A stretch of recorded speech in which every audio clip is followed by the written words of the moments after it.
Record उत्पादन के बावजूद भी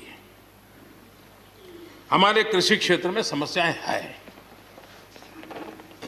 कोई ये तो मना नहीं कर सकता है समस्याएं नहीं है, लेकिन समस्याओं का समाधान हम सबको मिलकर के करना होगा। और मैं मानता हूं कि अब समय ज्यादा इंतजार नहीं करेगा। हमारे राम गोपाल जी ने बहुत ही अच्छी बात कही कि उन्होंने कहा कि कोरोना लॉकडाउन में भी हमारे किसानों ने रिकॉर्ड उत्पादन किया। सरकार ने भी बीज, खाद, सारी चीजें कोरोना काल में भी पहुंचाने में कोई कमी नहीं होने दी, कोई संकट नहीं आने दिया, और उसका सामूहिक परिणाम मिला कि देश के पास यह भंडार भरा रहा। उपज की रिकॉर्ड खरीदी भी इस कोरोना काल में ही हुई। तो मैं समझता हूं कि हमने नए नए उपाय खोज करके आगे बढ़ना होगा। और जैसा मैंने कहा, कोई भी हम कई कानून है, हर कानून में 2 साल 5 साल के बाद, कभी 2 महीने 2-3 महीने के बाद सुधार करते ही करते हैं। हम कोई स्टैटिक अवस्था में जीने वाले लोग थोड़े हैं जी।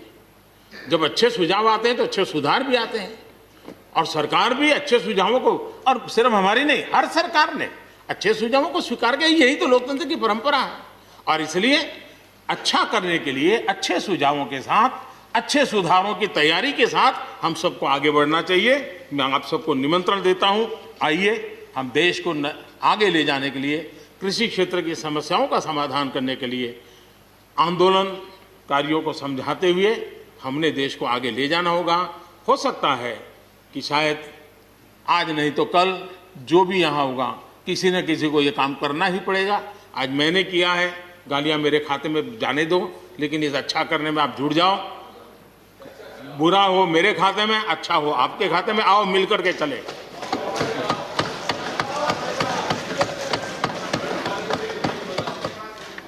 और मैं लगातार, हमारे कृषि मंत्री जी लगातार किसानों से बातचीत कर रहे हैं, लगातार मीटिंगें हो रही हैं, और अभी तक कोई तनाव पैदा नहीं हुआ है। एक दूसरे की बात को समझने का, समझाने का प्रयास चल रहा है। और हम लगातार आंदोलन से जुड़े लोगों से प्रार्थना करते हैं कि आप आंदोलन करना आपका हक है, लेकिन इस प्रकार से बुजुर्ग लोग वहाँ बैठे, ये ठीक नहीं है। आप उनको सबको ले जाइए, आप आंदोलन को खत्म कीजिए। आगे बढ़ने के लिए मिल बैठ करके चर्चा करेंगे, रास्ता खुले है। ये सब हमने कहा है। मैं आज भी इस सदन से माध्यम से भी निमंत्रण देता हूं। आदरणीय सभापति जी, ये बात निश्चित है, हमारी खेती को खुशहाल बनाने के लिए फैसले लेने का ये समय है। इस समय को हमने गंवा नहीं देना चाहिए। हमें आगे बढ़ना चाहिए, देश को पीछे नहीं ले जाना चाहिए। पक्ष हो, विपक्ष हो, आंदोलनरत साथी हो, इन सुधारों को हमने मौका देना चाहिए और एक बार देखना चाहिए कि इस परिवर्तन से हमें लाभ होता है कि नहीं होता है। कोई कमी हो तो उसको ठीक करेंगे, और कहीं ढिलाई है तो उसको कसेंगे। ऐसा तो है नहीं कि सब दरवाजे बंद कर दिए बस। और इसलिए मैं कहता हूं,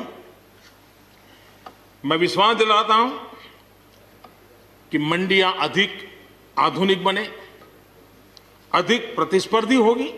इस बार बजट में भी उसके लिए हमने प्रावधान किया है। इतना ही नहीं, एमएसपी है, एमएसपी था, एमएसपी रहेगा।